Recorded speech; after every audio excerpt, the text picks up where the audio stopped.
very good evening. Welcome to State of Business on Art Television. I'm Ashin Sani Veerasinghe. Let's have a look at the headlines first.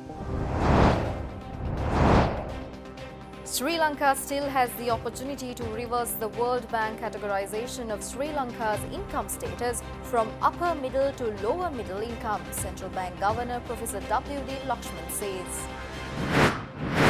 Do not panic by spreading rumours on COVID-19 and refer only the verified information from the government sources, Army Commander requests general public. News in detail. Total number of COVID-19 infected patients found from Kandakadu Rehabilitation Cluster has exceeded 300 as of 6 p.m. today. In the meantime, Army Commander Lieutenant General Shavendra Silva states that the quarantine centre in Kandakadu has been converted into a hospital in order to treat COVID-19 infected patients from the Kandakadu Treatment and Rehabilitation Centre.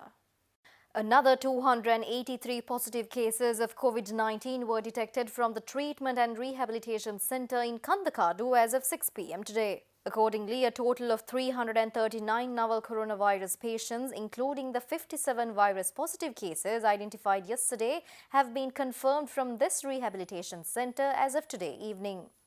Addressing the COVID-19 press briefing today, Army Commander Lieutenant General Shavendra Silva added that certain rumours are spreading in the country claiming that certain areas are under lockdown. But he dismissed all those rumours and assured that no place in the country is currently under lockdown. Moreover, 20 inmates who were undergoing quarantine period in naval quarantine centres at Busa Naval Base and at Kalpitia area left the centres after completion of their quarantine process yesterday and today. Out of these 20, 16 individuals left Naval Quarantine Centre at Busa Naval Base, while 4 left Naval Quarantine Centre at Kalpitia. All these individuals who underwent a successful quarantine process left naval quarantine centres following the government's healthcare guidelines. The leaving inmates were also given away the quarantine certificate, which is issued to confirm the successful quarantine period by the Navy. As of now, 446 persons have left Busa Naval Quarantine Centre, while 36 persons are undergoing quarantine process there. Meanwhile, 67 persons have left Naval Quarantine Centre at Kalpitia, while 24 persons are undergoing quarantine process there. Central Bank Governor Professor W.D. Lakshman says that Sri Lanka still has the opportunity to reverse the World Bank categorization change, which removed Sri Lanka from upper middle income status and placed it back in the lower middle income group. In the meantime, CBSL also clarified the reasons for the delay of reaching the assured reliefs to companies and said that private sector credit was yet to pick up after the COVID-19 slump. Despite high levels of surplus liquidity available to banks, credit extended to the private sector contracted significantly in May 2020. Growth of credit to the private sector, which continued to pick up since December 2019, dropped in May 2020 to 6.4% from 7.6% in April. On a cumulative basis, credit to private sector increased only by 89.9 billion rupees during the first 5 months of 2020, the officials revealed.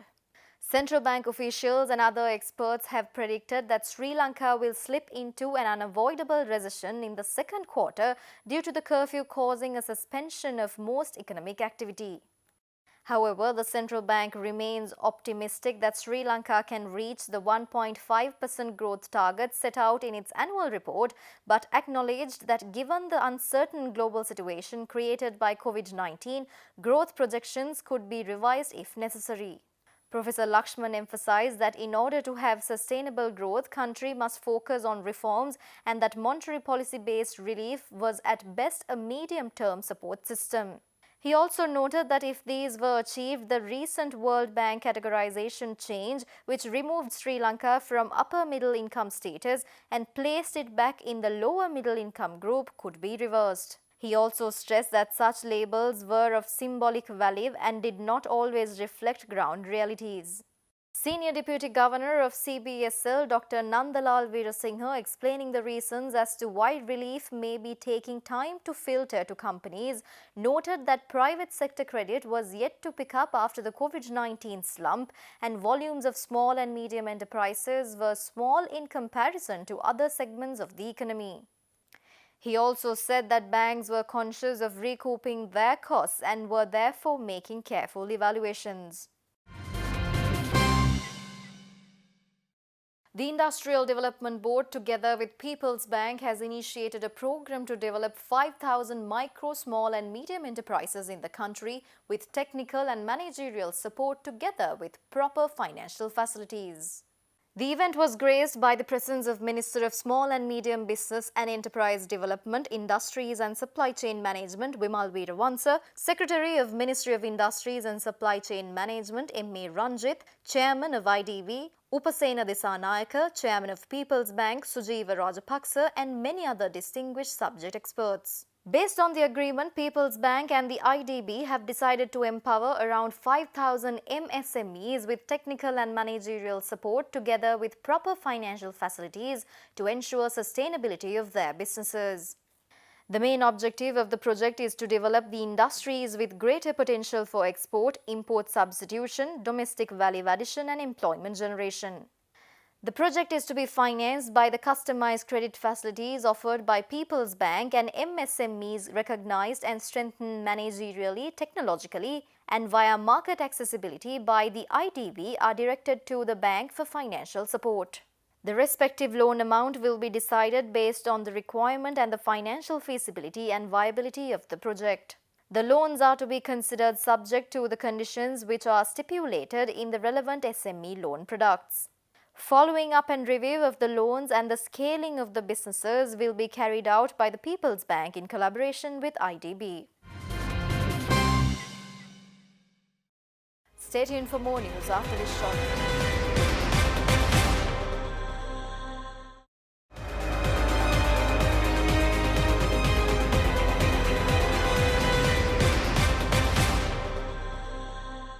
Welcome back after the break.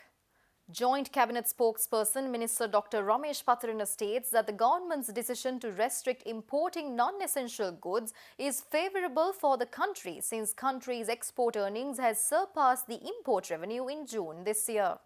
However, the policy think tank Advocata says that even though it would be acceptable to limit the import of luxury goods and vehicles temporarily, considering the nature of the emergency, the import controls on consumer goods would be harmful and inflationary. දශක ගණනාවකට පසු 1977 විවෘත ආර්ථිකයේ මෙරටට හඳුන්වා දීමෙන් පසුව මේ 2020 ජුනි මාසයේදී ප්‍රථම වතාවට ලංකාවේ අපනයන ආදායම ආනයන වියදමට වඩා වැඩි වෙලා තිබෙනවා. අපනයන ආදායම පසුගිය ජුනි මාසයේදී ඇමරිකානු ඩොලර් මිලියන 1020ක් දක්වා වැඩි වෙලා තිබෙනවා. මේ විශේෂත්වය තමයි අපි ඊටාම කෙටි කාලයක් තුලදී කොවිඩ් අර්බුදයෙන් පසුව නැවත අපි අපේ රට නගා සිටවන බවට නැගී සිටින බවට ඊටාම හොඳ සාධකයක් ලැබිලා තිබෙනවා. එය පෙර වසරවලට සාපේක්ෂව සැලකීමේදී 2009 1084ක් සහ 2018 දී 1024ක්. ඒ නිසා අපේ අපනයන ආදායම පෙර වසරවල තත්වයටම නැවත මේ ජුනි මාසෙදී පත් වෙලා තිබෙනවා. ඒත් එක්කම විශේෂිතම කාරණේ තමයි අපේ ආනයන වියදම් ආනයන සීමා කිරීමෙන් පසු ඇතිවන තත්වයක් යටතේ 2020 ජුනි මාසයේදී අපේ ආනයන වියදම ඇමරිකන් ඩොලර් මිලියන 961 දක්වා අඩු වෙලා තිබෙනවා. ඒ නිසා ඉතිහාසයේ ප්‍රථම වතාවට අපිට ඊටාම සතුටුදායක කාරණයක්. ඇත්තටම අපේ ආනයන වියදම් ක්‍රමානුකූලව අඩු වෙනවා. ඒ වගේම අපේ අපනයන ආදායම ක්‍රමානුකූලව දැන් නැවත යථා තත්ත්වයට පත් වෙලා තිබෙනවා. ඉතින් මෙහිදී අපි අපේ රාජ්‍ය ආර්ථික දැක්ම අපේ රටේ දේශීය ආර්ථිකයක් අපනයන අභිමුඛ දේශීය ආර්ථිකයක් ප්‍රවර්ධනය කිරීම සඳහා රජය ගන්නා උත්සාහයේ එක් ප්‍රතිඵලයක් හැටියට තමයි මේ තත්ත්වය වර්ධනය වෙන්නේ. ඒ නිසා අපි විශ්වාස කරනවා අපේ රටට ඊටාම කෙටි කාලයක් තුළදී නැවත ආර්ථිකමය වශයෙන් නැගී සිටින්න පුළුවන් කියන කාරණයත් ඒ වගේම මේ රටේ අත්‍යවශ්‍ය නොවන භාණ්ඩ එම ආනයන සීමා කිරීම සඳහා රජය ගන්නා ක්‍රියාමාර්ග සාධනීය බවත් අපිට බොහොම පැහැදිලිව පේනවා. Nevertheless, the independent policy think tank Advocata Institute stresses that the extension of import controls further batters Sri Lankan economy. Advocata Institute further states that considering the nature of the emergency, it would be acceptable to limit the import of luxury goods and vehicles temporarily, but import controls on consumer goods would be harmful and inflationary. It argues that such import restrictions will further hamper Sri Lanka's growth prospects and will disadvantage businesses that rely on imported raw materials. Citing the central bank reports, Advocata Institute says that imported consumer goods only amount to 19.8% of total imports, while 57% of imports are intermediate goods for production, and therefore local manufacturers are already starting to experience the adverse effects of the import controls. The gold price hit an all-time high yesterday, with the price of 24-carat gold sovereign reaching 100,000 rupees for the first time in history. According to the Colombo gold rates, 24-carat gold sovereign was recorded at 100,000 rupees. The sudden hike in the prices in the local market is due to the price of an ounce of gold in the global market exceeding $1,800. As per the foreign media reports, a hike in the prices of gold is reported after 2011, with an increase of 40% in the past 14 months. The market analyst states that the increase in the prices of gold is due to investors focusing on purchasing gold against the backdrop of an economic downfall due to the COVID-19 pandemic. First Capital Holdings states that the trading in the stock market saw a mixed reaction this week, along with a major positive reaction from the banking sector yesterday, with the reduction of the policy rates of the central bank.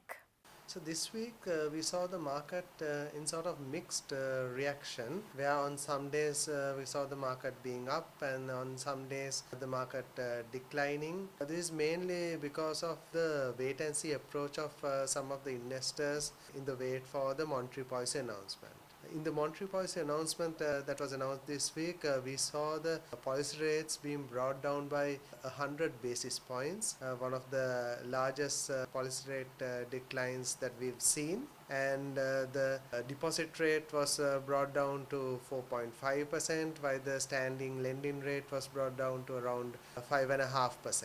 So with that, we saw a sudden boost in the market on Thursday, with a significant gain with heavy interest in banking sector counters.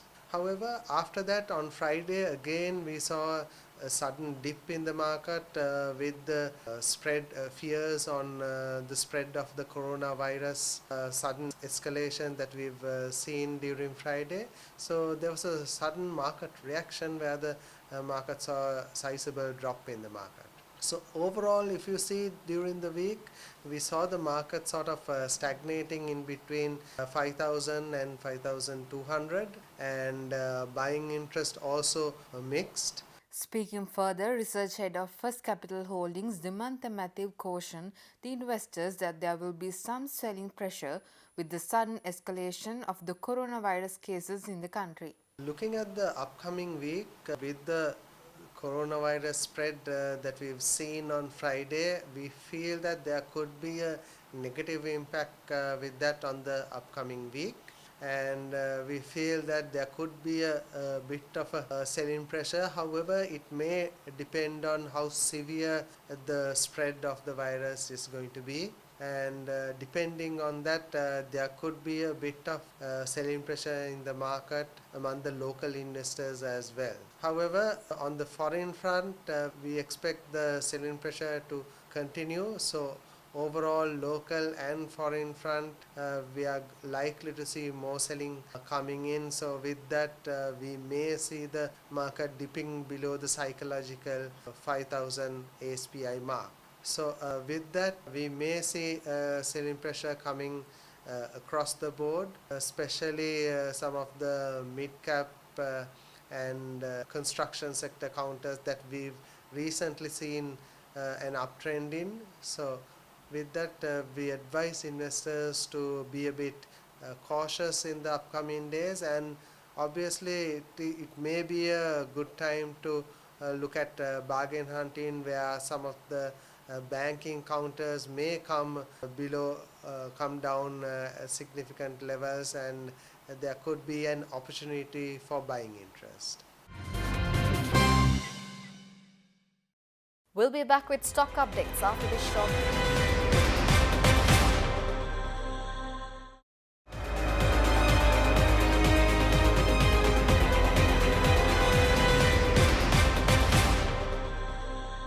Welcome back after the break.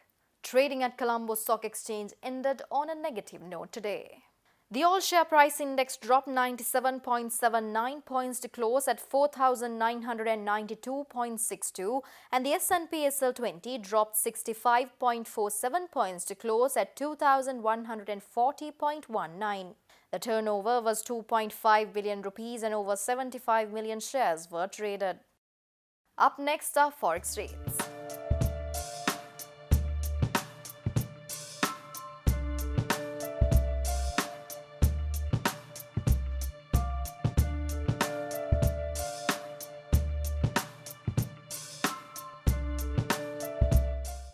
That's all the news for today. See you tomorrow with Biz Roundup at 8:30 p.m. Until then, take care. Have a good weekend.